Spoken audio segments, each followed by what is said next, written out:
السلام علیکم دوستو، امید کرتا ہوں کہ میرے سبھی فرینڈ خیریت سے ہوں گے۔ آج ہم دوستو ویڈیو دیکھنے والے ہیں انجینئر مرزا علی صاحب نے کیسے حق اور سچ کو سامنے لائے، اور جو پڑھے لکھے بزرگ ہیں، پڑھے لکھے مولوی ہیں، وہ ہمیں کیسے گمراہ کرتے ہیں۔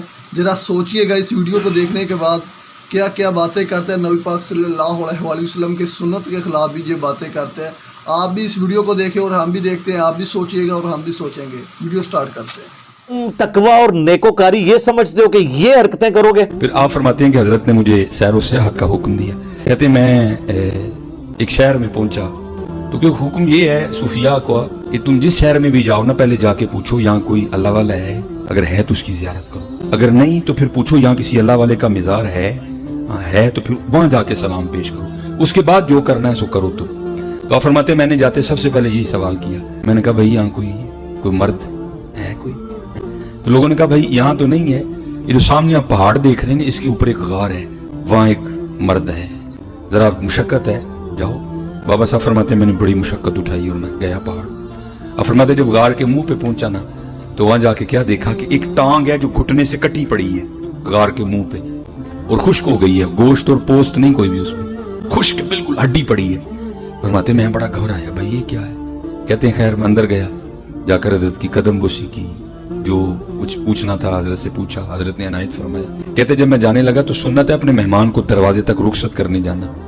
کہتے جب میں نکل آنا تو حضرت بھی اٹھے مجھے غار کے منہ تک چھوڑنے جانے کے لیے۔ کہتے جب حضرت اٹھے تو پھر دیکھا کہ حضرت کی بھی دائیں ٹانگ کوئی نہیں۔ کہتے میرے دل میں خیال آیا ایک ٹانگ باہر کٹی پڑی ہے، حضرت کی بھی کوئی نہیں، تو کہیں کوئی ایک ہی تو نہیں بات؟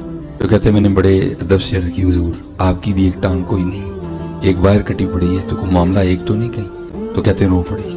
کہتے ہیں فرید میں یہاں عبادت کر رہا تھا، ریاضت کر رہا تھا قرب پانے کے لیے۔ تو حضرت جی چیک تو کرتے ہیں نا یعنی جو ہے کہ نہیں ہوئے گا، چیک تو کیا جاتا ہے نا، پھر باتیں بنتی ہیں، ابھی تو نہیں بن جاتی۔ کہتے ہیں بس میری بھی چیکنگ آ گئی۔ کہتے 7 دن تواتر سے بارش برسی اور غار میں اتنی سردی ہو گئی کہ مجھے لگ رہا تھا یہ سردی میری جان لے گی۔ فرماتے 8ویں دن اللہ نے رحمت کی اور دھوپ نکلی۔ کہتے میں غار کے منہ پہ بیٹھا نا، سورج سے اپنے وجود کو گرم کر رہا تھا، تو چیکنگ کچا کے پکا۔ کہتے ایک عورت گزری اور میری نظر اس کے چہرے پہ پڑی۔ کہتے بڑی خوبصورت لگی، میرا جی چاہا کہ میں اس کے پیچھے جاؤں، اس کو جا کے نہ پھر دیکھوں۔ کہتے بس ایسا غلبہ ہوا شہوت کا کہ عقل ہی ماری گئی۔ بھائی اس چوٹی پہ تو کسی مرد کا آنا بڑا مشکل سے ہوتا ہے، عورت کہاں سے آ گئی؟ تیرا امتحان ہے نہ کر۔ کہتے عقل ماری گئی۔ فرماتے میں اٹھا اور اس کے پیچھے جانے کے لیے نا میں نے غار سے سب سے پہلے دایاں پاؤں باہر نکالا، تو پھر غیب سے آواز آئی واہ بھائی واہ، واہ بھائی واہ، یاریاں ساڈے نال تے جاندے غیراں پیچھے، یاری ساڈے نال تے جاندے غیراں پیچھے۔ کہتے یہی قدم تھا جو سب سے پہلے غیر کے لیے بڑھا تھا، میں نے اپنے ہاتھ سے ہی کاٹ دیا۔ کہتے یہی قدم تھا جو سب سے پہلے غیر کے لیے بڑھا تھا، میں نے اپنے ہاتھ سے ہی کاٹ دیا۔ کر لو حضرت، کرنے والے بڑا کچھ کر لے۔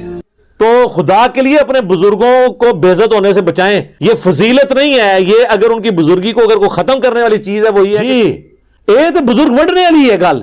بزرگوں نو بچانا ہے تو یہ کیا کرو، رات نو سوندے بھی سن تو اٹھ کے نماز بھی پڑھ لیندے سن، یہ نہ کوئی شاہ یہ بتاتے ہیں کرتب ان کا، یہ کرتب ہی ہے نا۔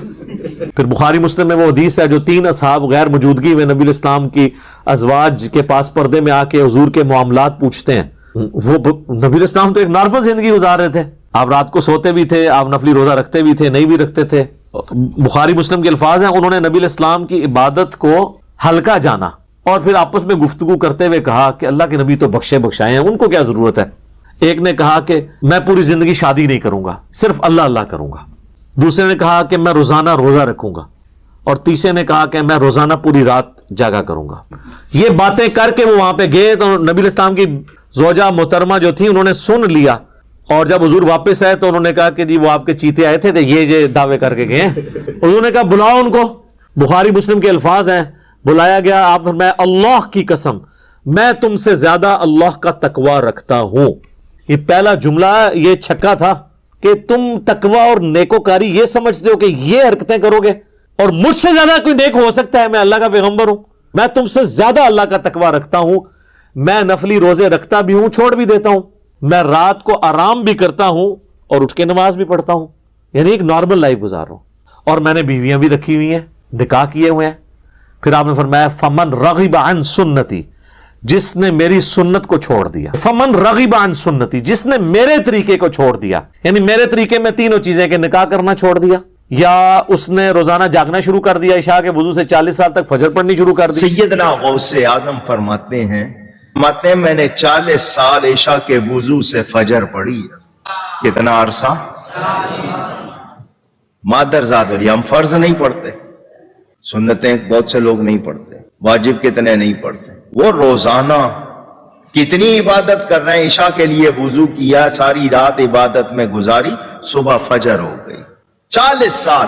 فرماتے ہیں 15 سال میں نے اس طرح گزارے, عشاء کی نماز کے بعد اپنے حجرے میں جاتا, کھونٹی ایک گاڑی ہوئی تھی دیوار میں, کچھ بھی سمجھ لیں, ہک لگایا ہوا, اس کو پکڑ لیتا اور ایک ٹانگ اٹھا لیتا, بسم اللہ الرحمن الرحیم سورہ فاتحہ سے قرآن پڑھنا شروع کرتا, اور اٹھائی ہوئی ٹانگ زمین پر اس وقت رکھتا تھا جب پورا قرآن ختم کر لیتا تھا. 15 سال اس طرح گزارے, 25 سال جنگلوں میں, 40 سال عشاء کے وضو سے فجر, اور 15 سال میرے لو فارغ جے. او ایک بازی کرتے ہو سکتا ہے, اللہ نے نبی دا مننے والا نہیں ہو سکتا. یہ تو یہ حدیث دیکھ, اور اس حدیث پہ نا امام بخاری نے باب باندھا ہے کہ عبادت میں غلو کرنا ناپسندیدہ عمل ہے. یہ ہے کتابوں کا دین اور وہ ہے بابوں کا. اسی تو ہم عرض کرتے ہیں کہ مرنے سے پہلے اے مسلمان کر لے اس پہ غور, کتابوں کا خدا اور ہے, بابوں کا خدا اور. یہ بابوں نے تو پتہ نہیں کس خدا کا تعارف آپ کو کروایا. جو کتابوں کا خدا ہے نا, جو پیغمبروں کا خدا ہے, وہ تعارف اس طرح کرواتا ہے اپنا, اور یہ فضیلت بتا رہے ہوتے ہیں. ایک اور حدیث ہے بخاری اور مسلم دونوں میں, حضرت عبداللہ بن عمر بن عاص کی بیوی نے حضور کو شکایت بھیجی کہ یہ جو آپ کا صحابی ہے نا, یہ میرے حقوق پورے نہیں کرتا, یہ روزانہ روزہ رکھتا ہے اور رات کو بھی پوری رات عبادت کرتا رہتا ہے. تو نبی علیہ السلام نے ان کو بلا کے پوچھا کہ اے عبداللہ, میں نے تمہارے بارے میں یہ سنا ہے, کیا ایسے ہی ہے؟ انہوں نے عرض کی یا رسول اللہ ایسے ہی ہے. وہ تو ایکسپیکٹ کر رہے تھے حضور کہنے کے یار ادھر آنا ذرا جفی پا, تو صحیح نکلے ہیں میرے صحابہ وچوں. ہاں فرمایا عبداللہ اگر ایسا کرو گے, پوری رات جاگو گے تو تم اندھے ہو جاؤ گے, تمہاری آنکھوں کا بھی تم پہ حق ہے, تمہارے جسم کا بھی تم پہ حق ہے, تمہاری بیوی کا بھی تم پہ حق ہے. پھر نبی علیہ السلام فرمایا دیکھو میں بھی تو ایک لائف زندگی گزار رہا ہوں نا, میں رات کو سوتا بھی ہوں, اٹھ کے نماز بھی پڑھتا ہوں, نفلی روزے رکھتا بھی ہوں, چھوڑ بھی دیتا ہوں. انہوں نے کہا یا رسول اللہ صلی اللہ علیہ وسلم میرے اندر بہت طاقت ہے, میں اللہ کی عبادت کر سکتا ہوں, تو میں تو روزانہ روزہ رکھوں گا. آپ نے فرمایا کہ جو روزانہ روزہ رکھتا ہے گویا کہ ایسا ہے کہ وہ روزہ رکھتا ہی نہیں. چلو زیرو. یہاں کتنے بزرگوں کا کہتے ہیں جی ایم اے سال تو انہوں نے روزہ ہے, او خدا دا نہ گلاں بند کر دو, بزرگی بچانی سے کسی دی ہے, پٹھیاں پٹھیاں گلاں بند کرو.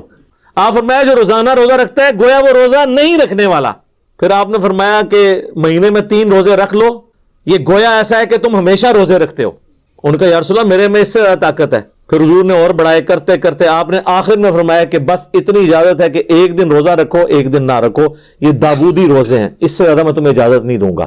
تو پھر جب وہ بوڑھے ہو گئے نا تو وہ پھر یاد کرتے تھے اس حدیث کو, کہتے تھے او کاش میں نے حضور کی وہ والی فیسلٹی لے لی ہوتی, اب مجھ سے نہیں روزے رکھے جاتے. تو وہ حضور نے تو مجھے پہلے اتنی بڑی آفر کی تھی. خیر ہمارے لیے تو اس سے بھی آسان آفر ہے. صحیح مسلم میں حدیث ہے, جامعہ ترمذی میں, سنن ابی داؤد میں, سنن نسائی میں, سنن ابن ماجہ میں, جو 6 مین اہل سنت کی کتابیں ہیں نا, بخاری کے سوا باقی 5 کی 5 کتابوں میں حدیث ہے کہ جو رمضان کے روزے رکھے, اس کے بعد شوال کے 6 روزے رکھ لے, گویا اس نے پوری زندگی کے روزے رکھے. یعنی ہر سال وہ رکھتا رہے نا تو سال سال کے اس کے روزے ہوتے رہیں گے, اور وہ 6 روزے آپ پورے مہینے میں کسی بھی وقت رکھ سکتے ہیں. بعض کہتے ہیں ایک فوراً بعد رکھ لو, باقی بعد رکھ لو. بعض کہتے ہیں فوراً رکھ لو. نہیں, ایسی کوئی نہیں ہے, پورے مہینے میں آپ کسی بھی وقت 6 روزے وہ پورے کر لیں جس طریقے سے مرضی. تو وہ بھی گویا اس طرح جس طرح پورے سال کے روزے رکھنے والا ہے. تو سر یہ کتابوں کا دین بہت آسان ہے. میں اکثر اپنے بھائیوں سے کہتا ہوں, لوگ تو یہ کہتے ہیں کہ علم دین آئے گا تو پھر مشکل ہو جاتی ہے, عمل کرنا پڑ جاتا ہے. سر یہ لوگ کہتے ہیں, حالانکہ اگر آپ کے پاس علم دین آ جائے نا تو آپ کے لیے دین پہ چلنا آسان ہو جاتا ہے. کئی کام آپ ایسے کر رہے ہوتے ہیں جو فضول ہوتے ہیں, اور آپ نے خام خواہ اپنے آپ کو مصیبت میں ڈالا ہوتا ہے, اور وہ اللہ کی نافرمانی کے کام ہوتے ہیں, اور آپ اس پہ مشقت اٹھا کے تو بڑے ثواب کی امید لگائے بیٹھے ہوتے ہیں, جبکہ اللہ نے اسے 0 سے ملٹیپلائی کرنا. میرے تمام فرینڈز نے اس ویڈیو کو دیکھنے کے بعد آپ کے علم میں اضافہ ہوا کہ نہیں ہوا؟